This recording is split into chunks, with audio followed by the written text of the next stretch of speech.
All right, let's dive right in. Today, we're going to talk about navigating the pretty complex world of modern wellness and how to find a clear, steady path through all the noise.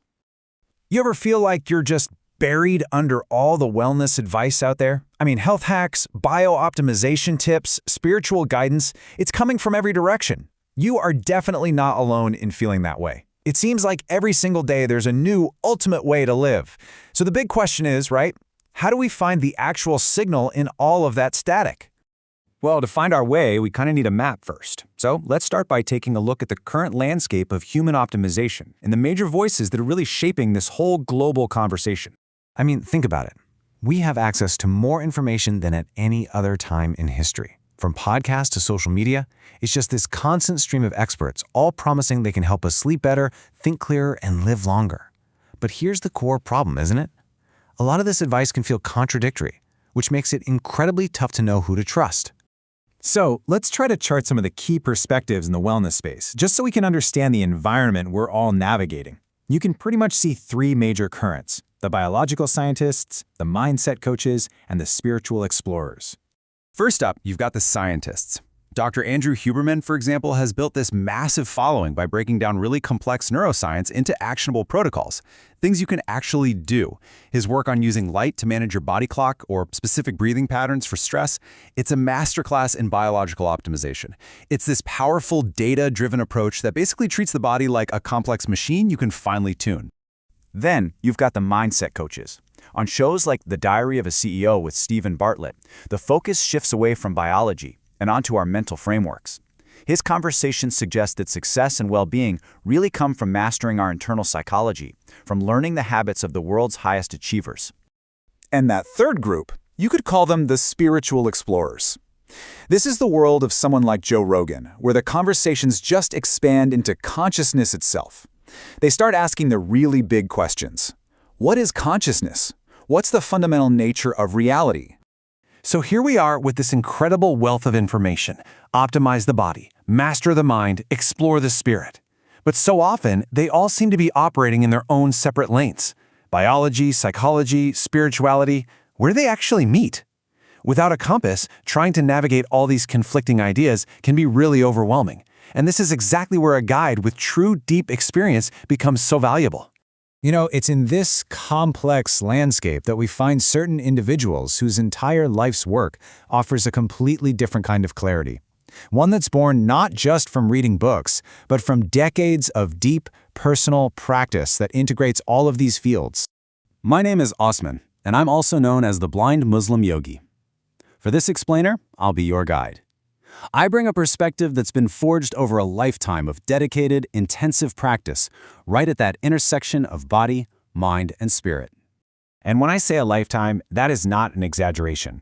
We're talking about 50 years, half a century, dedicated to the mastery of healing, yoga, and meditation. At certain points in my life, my practice was as long as 18 hours a day. And even today, I practice a minimum of 8 to 10 hours, every single day. It's a constant sharpening of the sword. Now, this dedication has led to a really unique synthesis of knowledge. My studies have covered Eastern, Middle Eastern, and Western sciences. And this journey started very early for me. I had my first samadhi experience, which is a profound state of meditative union, by the time I was 19. Today, I work as a master-level bioenergy healer, specializing in recovery from critical and terminal illnesses, using principles of quantum interconnectedness to facilitate healing. I have to state a crucial point of ethics and integrity, and I want to be very clear. My services are not a replacement for medical treatment. They are designed to be complementary, to be supplementary, to work alongside medical professionals to add value and enhance the body's natural response. And because of the very high success rate I've had over 50 years, born from this intensive, lifelong practice, my premium healing services, well, they are not inexpensive. They reflect a lifetime of singular focus and dedication. So what does this integrated approach actually look like in practice? Let's explore my philosophy by looking at how I approach a very common and often very contentious question in the world of yoga. Here it is: must a yogi be a vegetarian? This is a question that creates so much dogma and so much confusion. So let's just cut through it all with a practical, scientific lens. So on one hand, you've got the dogmatic view, which says strict vegetarianism is an absolute requirement, and that's often based on ancient cultural contexts. My view, however, is scientific and it's practical for the 21st century. I teach that your diet is stage-dependent, and for 99.9% of people, a balanced whole food diet is perfectly effective for getting results. It's really about what works for your body, right here and right now. So don't let people come and tell you that you must be a vegetarian to practice yoga. That kind of strict restriction is really only necessary at certain very, very high levels of practice that involve manipulating subtle energies. For almost everybody else, it's just an unnecessary barrier. And you know, this isn't a new idea. There is powerful historical precedent for this. Swami Vivekananda, one of the first masters to bring yoga to the West, understood that practice has to adapt to the environment. He famously challenged the dogma of his time because he recognized that a principle that works in one context might need to be adjusted for a practitioner to thrive in another. So, if this practical, results-based approach resonates with you, you're probably wondering how you can learn more. Let's just walk through the different ways you can engage with my work. I've structured this to be as accessible as I can. So first, you can explore a wealth of free wisdom on my YouTube channel, The Blind Muslim Yogi. And I mean it, I don't withhold any information there. Second, if you prefer audio, you can listen on the go by following my podcast of the same name on Apple and Spotify. And please remember to follow it if you're on there. For those ready to deepen their practice, the third step is paid live classes and one-on-one consultations. And finally, for those facing critical conditions, I offer my premium bioenergy healing services.